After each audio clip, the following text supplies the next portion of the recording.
But yeah, I gotta show you something like the techniques in the window. Plus where you like to defend areas in building like the second floor, or this is where Nick did some of the first training of the game battle match. Not a game battle match, he did his first second training day here, when I remember a while back in January. He's showing some things here. I'm gonna do some tests on you guys with this. It's not that hard. Now, it's a little test like Nick used to do, but it's not like a passing test or something. It's just something he taught me from this map. Yeah, like if he sees you what you do a mistake, he usually corrects your mistake from what you do in the game. He usually do that most of the time. Alright. Anybody on the team or not? Good. Link, this is what we want. Okay. Let me show you. This is like an attack mode. Alright. Where you guys at? Alright. You guys are two assaults. The best way you stand in position here and right here.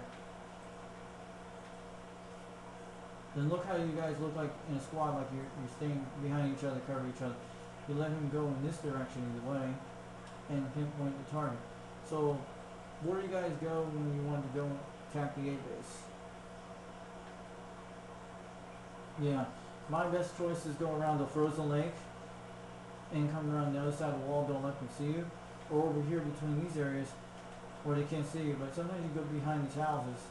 But a lot of the guys like to camp up in the buildings up there on the right side of A sometimes, or inside the buildings in front of A. Let me show you some things here. I know some, but that's what it is.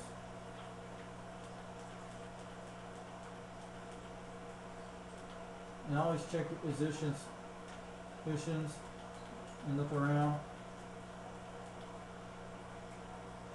And you can always knife doors like this, and look around in there like you're swiping to sleep. And check, make sure no enemies in here, and clear them out what you do. But sometimes,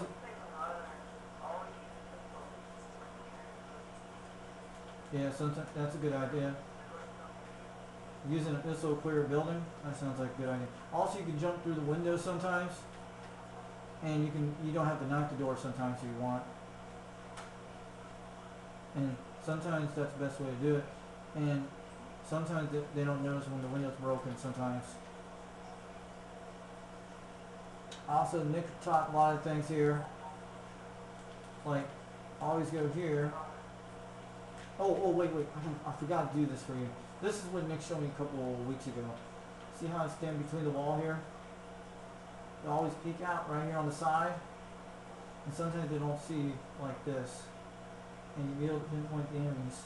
And sometimes they'd be in buildings like this. And sometimes they'd be in there. Always, if you can hear them, sometimes pop a grenade in there. And you'll be able to hit them. And then you can always hide between the wall here. And sometimes they don't see you above you. And that's what it is. Also, I'm going to show you some things here.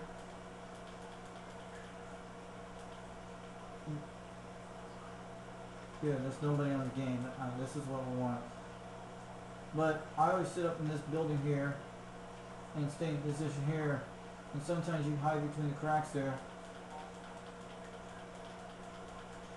You can stand right here between the window like this, pinpoint them and kill them.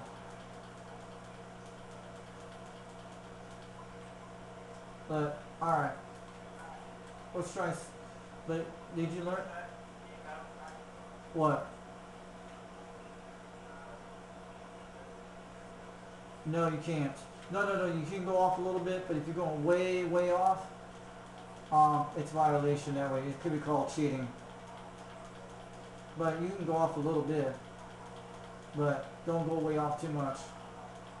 It's like if you ever did something like in the lighthouse level, you know, always the snipers always go to the right side when you're on attack mode, and when you hide up in those hills and up in those mountains up there, and you sit in the bushes, and that means you're off the map too. You cannot do that. it's usually called glitching and cheating. And also, like, anything glitching or cheating, they'll forfeit the entire match and usually violate it, and we can probably we can probably get our team removed for that crap.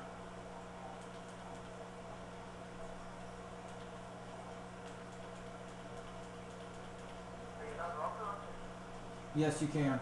You're allowed to use any explosions in game battles, but in game battle match, you're not allowed to sabotage the crates. You have to arm them. You can't throw C4s on them and blow them up, but you can protect them with C4s outside of it, as long as it's not touching the intercom station or making a flash. It's as long as you're not that means to sabotage when you flash it. With that A thing when it flashes right there, you're seeing right now. When you, but you can put the C4s outside the intercom stations, as long as they're not sabotaging the crates or blowing up the crate, and you're fine with that. As long as you're not blowing up the crate. But if the building collapses on a crate, let's say the enemy team did it, we usually get 1 point for our score. So did you get the point I was saying? Okay. And also, I explained about the official game battle rules for Squad Rush. You have to get at least 2 points. Means we have to score 2 crates. That we have to go on the next map. Because there's 2 rounds in each round of that whole entire first map. Means you have to do a total of 4 rounds. But I'm talking about those 2 rounds we usually do. If we tied up with 2 to 2, we have to redo the whole entire map again until someone determines 2. And when someone determines 2, they go on the next map. And the next map, like the second map, yes, until somebody determine the winner, someone gets 2, it goes on the next map, like the second map. If we tied up, we have to repeat the whole entire map and the whole entire process again. It's like a football.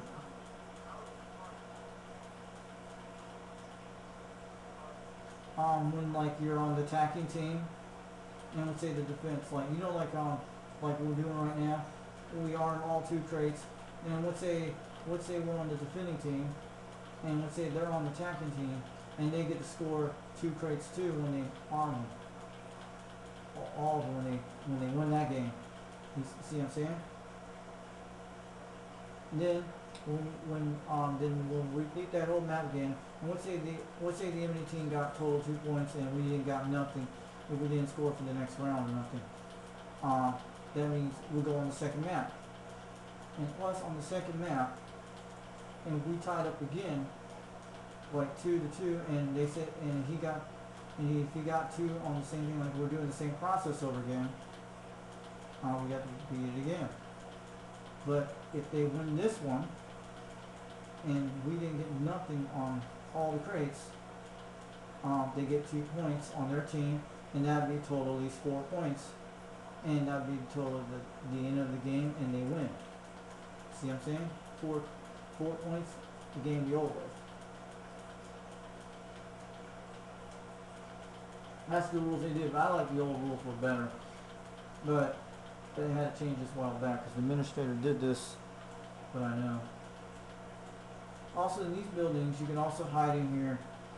This is what I want to show you. See where I'm standing at here? Oh no, not right here. Like right here. Because in that other area, you can do the same thing over here. But I stay back here like in case the enemy comes up like this. You can also point them, shoot in between. Sometimes they like to hide in small windows like this. I've seen snipers do this a lot of times. And usually they'll do that way. See what I'm doing? And also you can do like this. Jump from other buildings and do like this. I'll show you. So where I'm going to jump. You can jump from that position, these things, and go on the other side, and that's how you get point to kill enemies that way.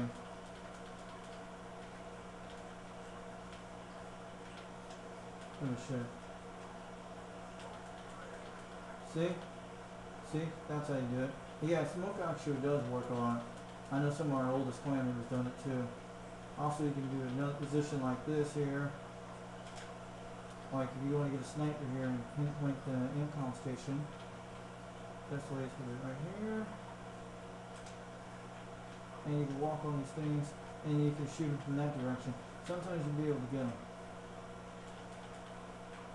But you can use any object to keep yourself hitting in this game, and it'll protect you a lot of times. You have to understand. You have to be well stealthy in this game because sometimes always look before you shoot. And also I showed you the diamond formation today. That is, you have like 4 people in the whole entire squad. They form in like a diamond like a baseball. First base, second base, third base, and home. And usually that diamond formation can actually help sometimes.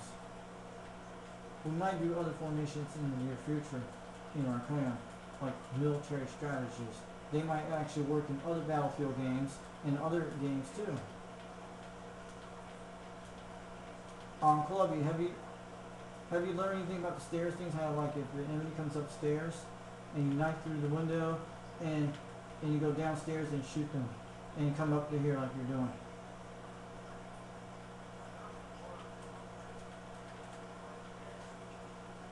Okay. Sometimes, yeah, that sometimes actually can work. Go and hide behind the stairs like this, or hide in between. And also like in levels like Nelson Bay. You know how like you walk up the stairs to the buildings, or Panama Canal. You can actually hide between the stairs on the other side, underneath them.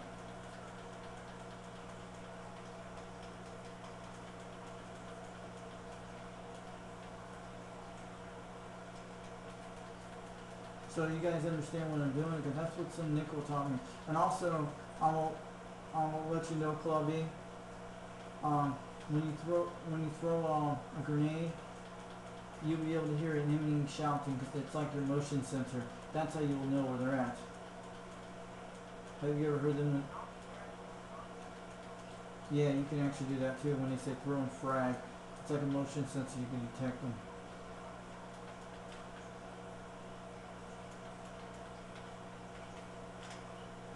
But you always pinpoint the enemy. Don't go rushing into the system. Look before you shoot. You know, always Nick told me about that. You can check positions, look around what they are. Like I'm hiding between a crate box. I always check between when I'm looking around. And sometimes enemies will come out either way. You have to be more like a special op type something, but that's what it is.